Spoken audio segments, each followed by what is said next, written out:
Today on Robert's Guitar Dungeon, I'm going to teach you how to play Man in the Box by Alice in Chains.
Kind of came about. I don't normally do instructional videos if you've paid attention or followed my channel at all, but this came about because my dear friend Tony Ramsey, who is a phenomenal musician, complimented me on my rhythm playing and you know, specifically my attention to detail and playing specific riffs to specific songs, you know, as close to the authentic version, you know, the original version as I possibly can. So, you know, he suggested maybe I ought to share my knowledge, so I decided to go ahead and do a series of videos doing just that. And I figured I would start with Man in the Box because it's a song that I know very well, and it's an easy song. You know, it's really not all that difficult. I'm not going to get into the solo in this video. I think I'll probably do that in a later video, even though it's not all that difficult, and I want to keep this fairly concise and to the point. The effects that he uses in this song, the main riff, which is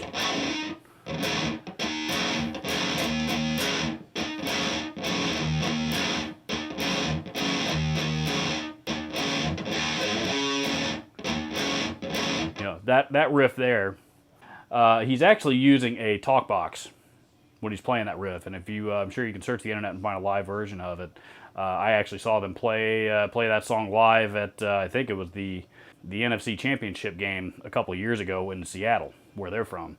And that riff, he actually does use a talk box. A lot of bands, cover bands live in particular, because a talk box is it's not an effect that's used very often, and a lot of guys don't like to eat up real estate on their board, on their pedal board, their live pedal board anyway, specifically for a talk box. It's going to get used once a night, maybe twice, and they're generally pretty big pedals and require a microphone and a hose and all that kind of stuff. And so a lot of guys will suffice with a wah pedal, which is what I've always done.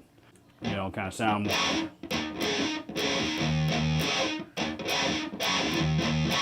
So, you know, wah pedal works, you know, for that particular purpose anyway. It seems to work just fine. The other thing that he uses in that song actually is a wah pedal, and that is for some of the lead fills, particularly the ones that at the beginning of every verse.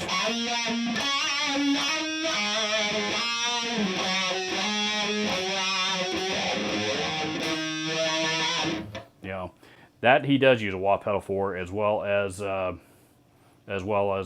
first part of the solo.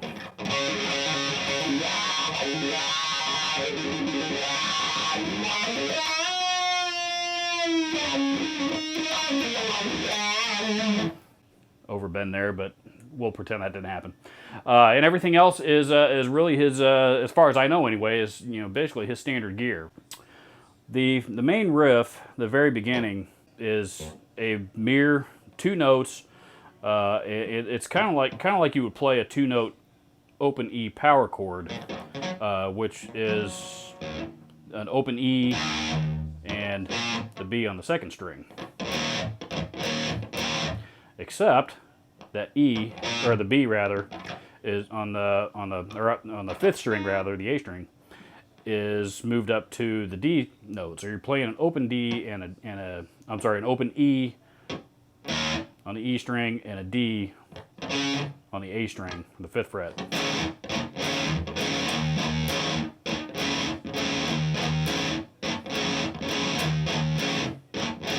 Then the next part goes open E, then a hammer on from 5 to 7, and then a D again.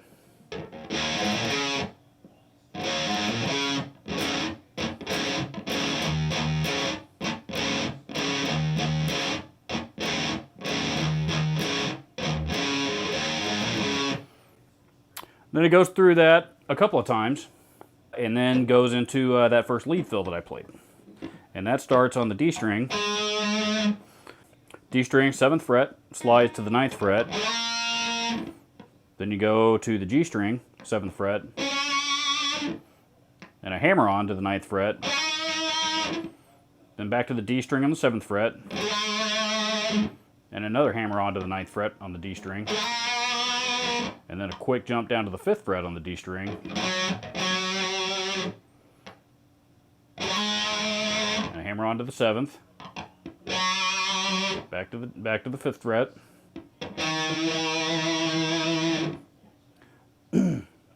And finally it ends on the 7th fret on the A string. So put together, it goes.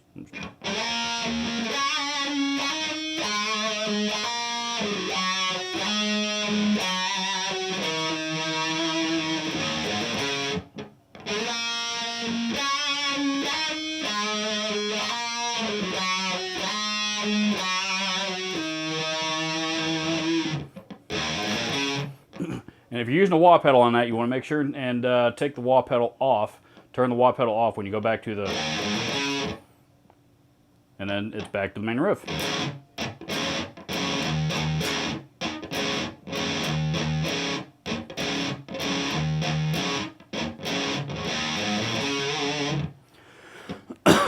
It does that a couple of times.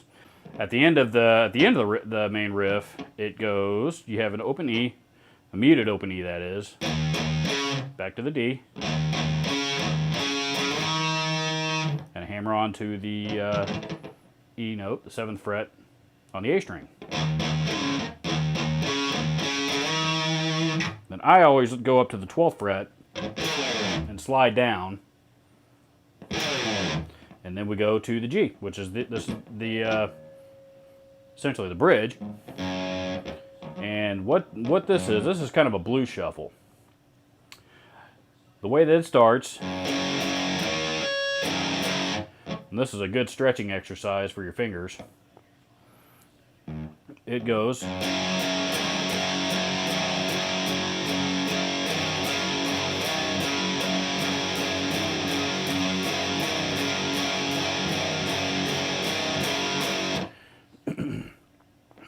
So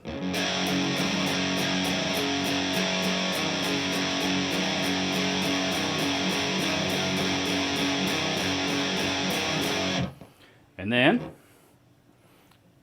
the next part goes, and that as I said was really a combination of a wah and a vibrato, a big vibrato, and an open E.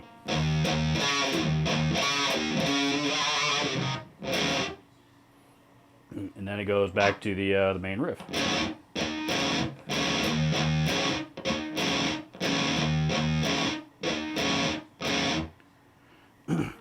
And then the last thing it does before it goes to the chorus is another hammer-on riff, where you're going from the 5th fret on the A string to the 7th fret, back to the 5th fret, and then 7, 6, 5 on the E string, then 3. And then we get into the chorus, which is an E, a G, which is an E, a G, and you can play it. I play it with 2 notes. I play it with the low G, 3rd fret, that same finger actually mutes the A string above it.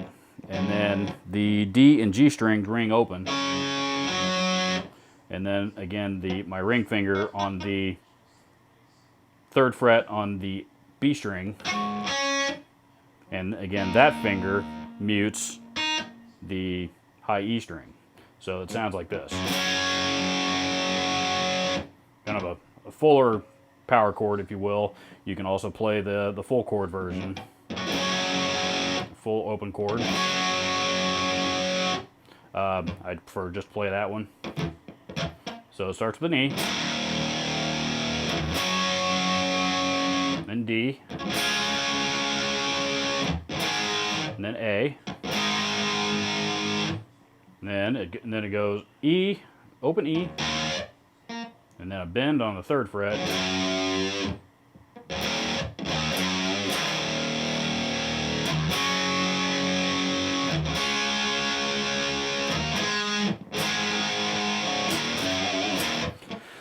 It does the chorus 4 times.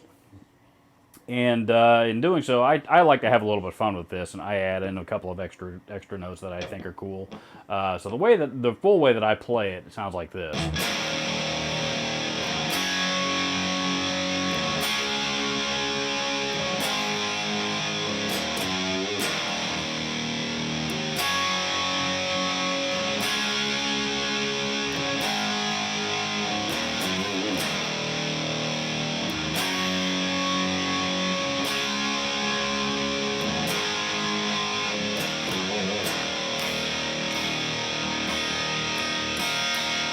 Add in those two open notes, and right there before the last one.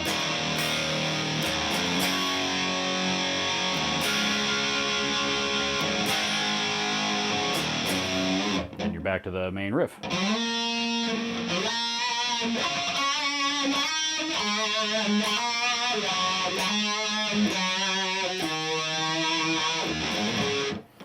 And that's really all that there is to the song. It's going to repeat that a few times, and doesn't, during the solo, it's basically business as usual. He's basically playing the, under the first half of the solo, it's the. So when you hear Jerry, it's this riff. And then at the end of that riff, when he's going. Right about that time, that's when Jerry takes his foot off the wah pedal, flips over to the neck pickup, and gets into the.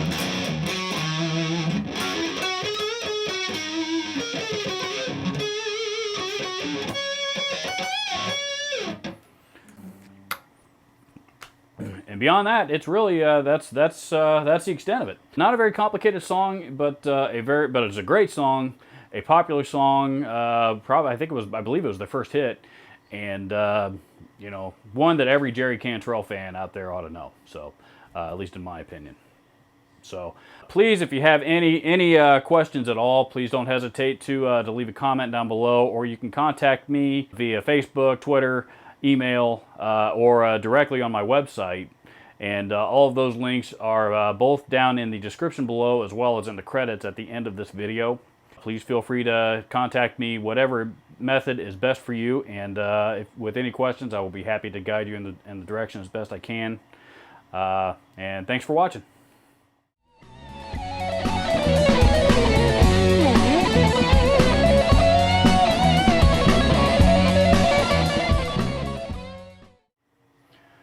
One last thing. Somewhere out there is a kiddo who would love to be able to learn to play guitar like Jerry Cantrell, but may not have the means to be able to afford his own instrument. If you have any broken or unwanted instruments lying around, please contact Share the Music and learn how your broken or unwanted instruments can help that young person's life, help that young person achieve their dreams, and learn to play the music that they dream to play someday.